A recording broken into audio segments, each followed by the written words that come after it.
Good morning. Now here the chapter number 4, national integration.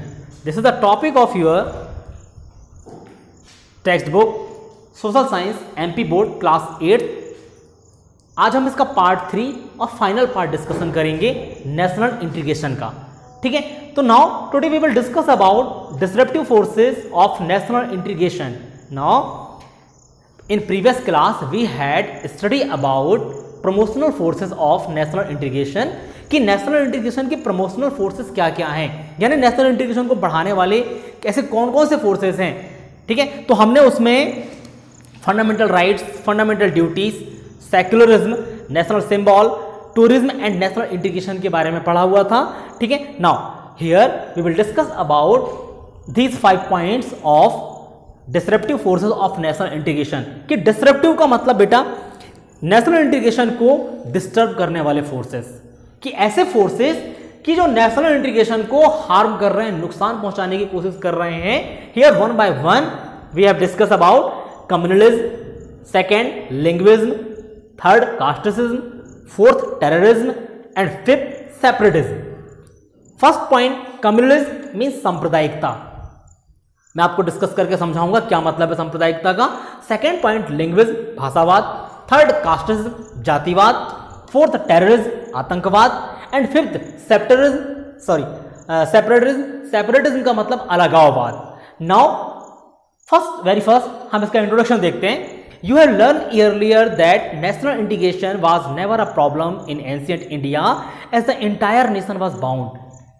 In ancient time we have no problem of disruptive forces. कह सकते हैं हमारे पास कोई problems नहीं थी.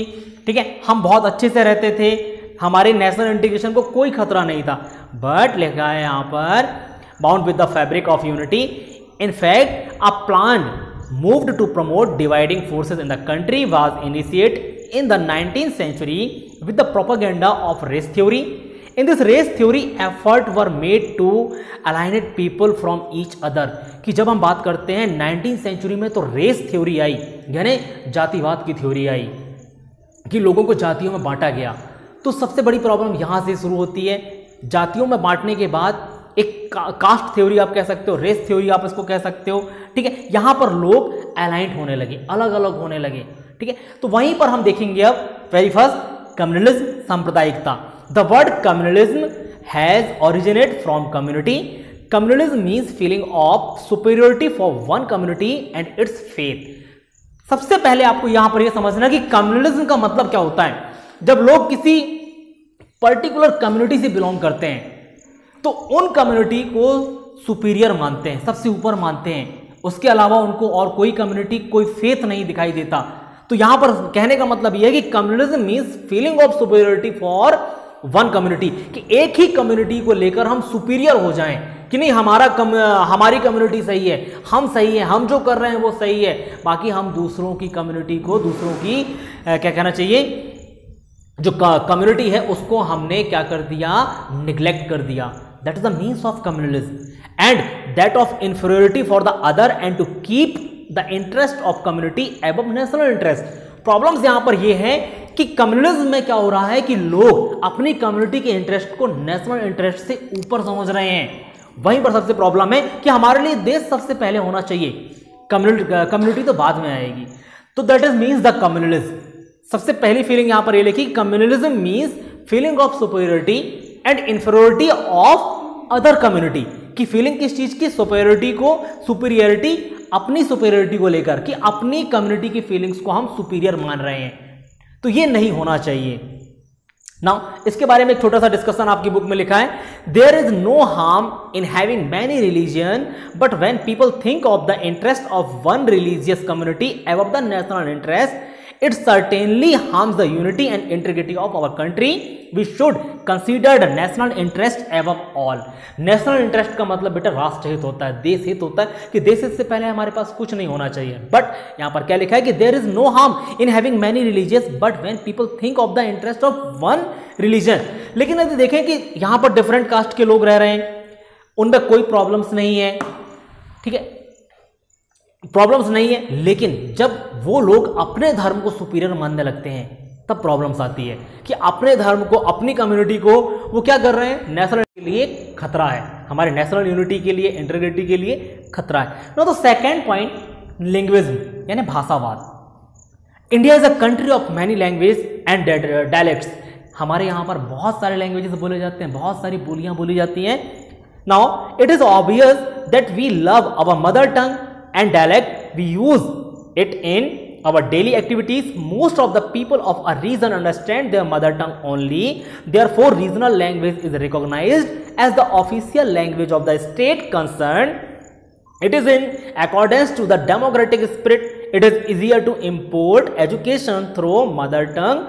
Use of a language for official purpose and for imparting education helps its development too. Many a time, social tension brew over the issues of different language. People of different region, fearful of insecurity, put the interest of their language above the national interest. They love their language and have narrow views and hatred for other language. Such a feeling weakness the unity of a nation. We should have some respect for other language and we have same respect for other language as we have for our mother tongue.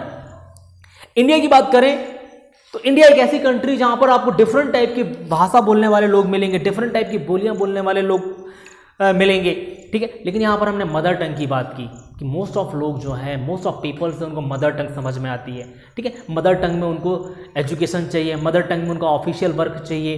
लेकिन problem कहाँ पर आ रही है कि जब हम भाषा के नाम पर हम एक अराजकता क्रिएट कर देते हैं, एक केओस क्रिएट कर देते हैं। बहुत सारे एग्जांपल्स आपको मिलेंगे कि आपने यदि रिसेंटली हिस्ट्री देखा हो, आफ्टर इंडिपेंडेंट ऑफ इंडिया सबसे पहला भाषा के नाम पर जो स्टेट अलग हुआ वो आंध्र प्रदेश था, कि तमिल भाषाओं के लिए उन्होंने एक अलग स्टेट बना दिया, मराठियों के लिए महाराष्ट्र बना दिया, गुजरातियों के लिए गुजरात बना दिया, पंजाबी बोलने वालों के लिए पंजाब बना दिया। तो ये क्या हो रहा है, ठीक है। ये माहौल क्या होता है, नेशनल इंटरेस्ट और नेशनल यूनिटी को खतरे में डालता है।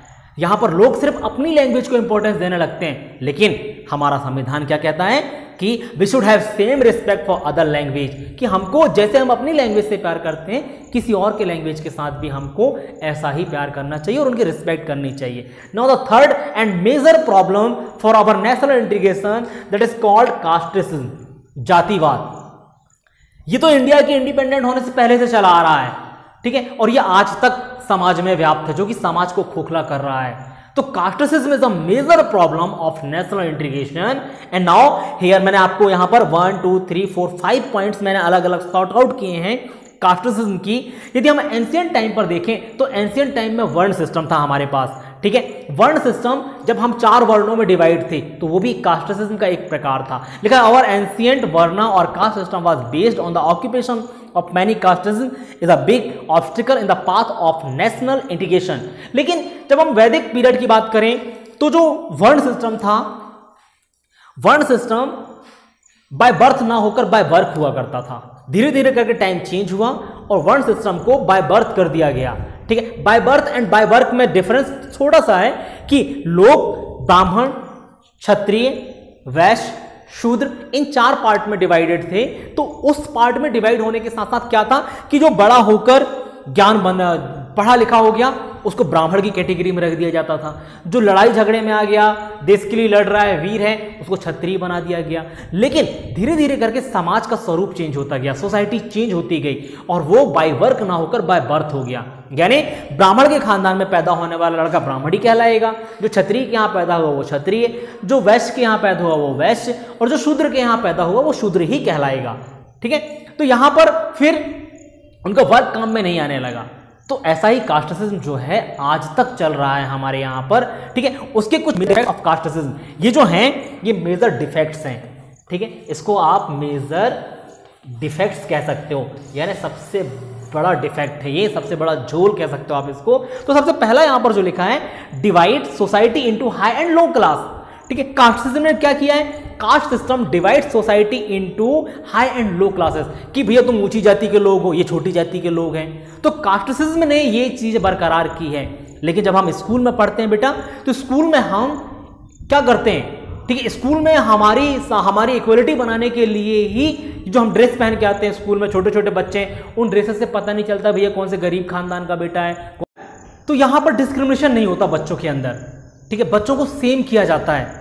लेकिन कास्टिज्म ने क्या किया, सोसाइटी को 2 क्लासेस में डिवाइड कर दिया। नाउ द सेकंड, ठीक है, upper class exploit lower class, कि अपर क्लास के जो लोग हैं फ्रॉम द एंशियंट टाइम वो लोअर क्लास के लोगों को एक्सप्लॉइट करते आते हैं, उनका शोषण करते आ रहे हैं, ये भी एक बहुत बड़ी प्रॉब्लम है। Now the next, casteism rigid बोला गया है यहाँ पर। कास्टिज्म जो रिजिड है, कठोर है, यानी एक प्रॉब्लम है, ठीक है। Casteism difference become more rigid, ये डिफरेंसेस को क्या कर रहा है, अंतर को और बढ़ा रहा है। अमीर गरीब, बड़ी जाति छोटी जाति के लोगों के बीच के डिफरेंसेस को रिजिड कर रहा है। Now the next, pressure of casteism influence politics, कि पॉलिटिक्स को इन्फ्लुएंस कर रहे हैं कास्टिज्म, ठीक है। पॉलिटिक्स में क्या हो रहा है कि लोग जाति के नाम पर वोट मांग रहे हैं, जो कि हमारे डेमोक्रेटिक के लिए, डेमोक्रेटिक कंट्री के लिए बिल्कुल भी सही नहीं है। हमको ऐसे लोगों को वोट करना चाहिए जो कैपेबल हों। हम कोई ऐसे अपने जैसे मान के चलिए कि भाई मेरी जाति का बंदा चुनाव पर खड़ा है, लेकिन मैं जान रहा हूं कि वो करप्ट है, क्रिमिनल है, तो मैं ये सिर्फ इस वजह से उसको वोट नहीं दूंगा कि वो मेरी जाति का है। तो उन्होंने क्या किया, इन्फ्लुएंस पॉलिटिक्स, कि जाति के नाम पर वोट मांगते हैं लोग। तो सबसे बड़ी प्रॉब्लम यहां पर यही है। Now the next, caste system creates trouble in the economic progress and unity of the nation, कि ट्रबल हो रहा है यूनिटी के लिए। जब कास्ट में लोग बटे हुए हैं तो उनके बीच में एक सामंजस्य नहीं हो पा रहा है, वो ट्रबल कर रहे हैं, वो परेशान हो रहे हैं, ठीक है। इससे हमारी economic progress and unity of nation दोनों ही खतरे में हैं। Now the social reformers voiced concern against racial discrimination and they made effort to remove the evil. The prominent reformers were, कि जो रिफॉर्मर्स हैं, समाज सुधारक हैं, उन्होंने काफी टाइम से इस सिस्टम को खत्म करने की बात कही है, ठीक है। उनमें से कुछ रिफॉर्मर्स की मैं बात करूं तो Sant Ramanand, Sant Kabir, Chaitanya Mahaprabhu, Raja Ram Mohan Roy, Ishwar Chandra Vidyasagar, Swami Dayanand Saraswati, Mahatma Gandhi and doctor Bhimrao Ambedkar was the prominent leaders या प्रोमिनेंट रिफॉर्मर्स, कि इन्होंने इस एविल्स को, इसको हम सोशल एविल बोलते हैं बेटा, कि जो ये सामाजिक कुरीतियां हैं, ठीक है, एविल्स कहे जाते हैं ये, तो इनको दूर करने की कोशिश की। Now the next, terrorism. Terrorism से आप सभी लोग परिचित हैं, ठीक है। आतंकवाद दुनिया के लिए सबसे बड़ी मुसीबत बना हुआ है ये, ठीक है। चाहे आप भारत हो, चाहे अमेरिका हो, कोई भी हो, सारे देश टेररिज्म को लेकर परेशान हैं और इनकी सब कन्वेंशन होती है कि दुनिया से टेररिज्म को कैसे खत्म किया जाए। तो उसी के बारे में छोटा सा डिस्कशन है। Now today the world faces gap threat from terrorism, this is a crime against democracy and humanity, कि टेररिज्म को एक क्राइम माना गया है, किसके अगेंस्ट, डेमोक्रेसी के अगेंस्ट और ह्यूमैनिटी के against. Now it is a barbarous from carnage, the terrorist want convey their message through fear and terror, कि जो टेररिज्म है वो लोगों को डराकर धमकाकर अपना मैसेज कन्वे करना चाहते हैं। तो ये भी एक सबसे बड़ी प्रॉब्लम्स है। The religious fanticide include killing innocent peoples, लोगों को मारना, धमकाना, ठीक है। Now they want separation by these activities, terrorism is plan move to spread violence to gain desire purpose, कि ये लोग एक वायलेंस क्रिएट कर रहे हैं अपनी इच्छाओं को पूरी करने के लिए। तो लोगों को डराना, धमकाना इनका काम है और आज पूरी दुनिया इनसे परेशान है। Now the terrorist believe in violence and commit devastating activities and this damage the country a lot. They believe that government will someday accept their terms, the justify uses of violence, undemocratic and illegal means in the grave of religion also. At present, terrorism is posing constant threat to disintegrate our national unity, कि national unity ये government से अपनी demands को पूरी कराना चाहते हैं, ठीक है। वो डिमांड्स जैसी भी पूरी हो, यानी डिवास्टिंग एक्टिविटीज, यानी ऐसी एक्टिविटीज करते हैं जो कि किसी भी देश को नुकसान पहुंचाती है। तो ये सही रास्ता नहीं है। यहां लिखा कि at present terrorism is posting constant threat to disintegrate our national unity, की आज के समय में यदि देखें तो नेशनल यूनिटी को खत्म करने वाला है। ये जो टेररिस्ट है, टेररिज्म है, वो नेशनल यूनिटी को खत्म करने वाला है, ठीक है।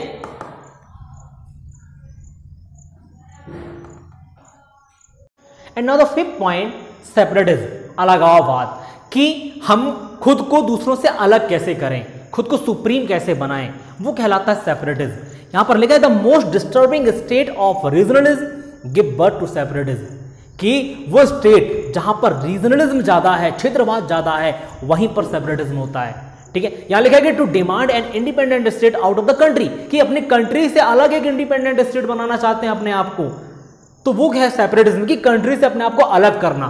फॉर एग्जांपल मैं बात करूं इन 1947 divide of India, India and Pakistan, Bangladesh अलग हुआ, बंगाल का डिवीजन हुआ, तो ये एक अलग स्टेट बन जाते हैं। ठीक है, यहां पर जब मैं स्टेट बोलूं तो स्टेट का मतलब ये नहीं कि मैं एमपी, महाराष्ट्र, छत्तीसगढ़ इनकी बात नहीं कर रहा, कॉन्स्टिट्यूशन में स्टेट कंट्री को कहा गया है। ठीक है, तो यहां पर लिखा था मोस्ट हो गया। Now the demand of independent state out of the country, it is called separatism.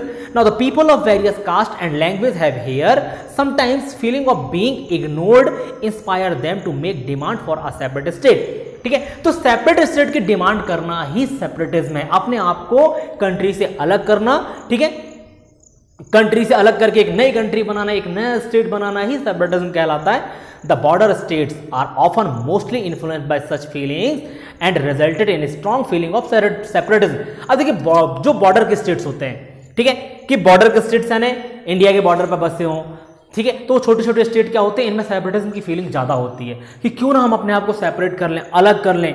ठीक है, now the external forces instigate to disturbance the peace and security of the country. तो जो बॉर्डर के स्टेट होते हैं वहां पर जो आउटसाइडर कंट्रीज हैं वो इजीली उन पर हमला कर देती हैं, इजीली उनको डिस्ट्रॉय करने की कोशिश करती हैं। ठीक है, now some people living in the country also indulge in the separatism to fulfil their vested interest, और कुछ लोग कंट्री में रहकर भी इस तरीके से काम करते हैं। नाउ तो ये सारे के सारे जो हैं, ठीक है, ये नेशनल इंटीग्रेशन के डिस्ट्रप्टिव फोर्सेस में आते हैं, और यहां पर आपका फाइनल चैप्टर जो है वो क्लोज होता है।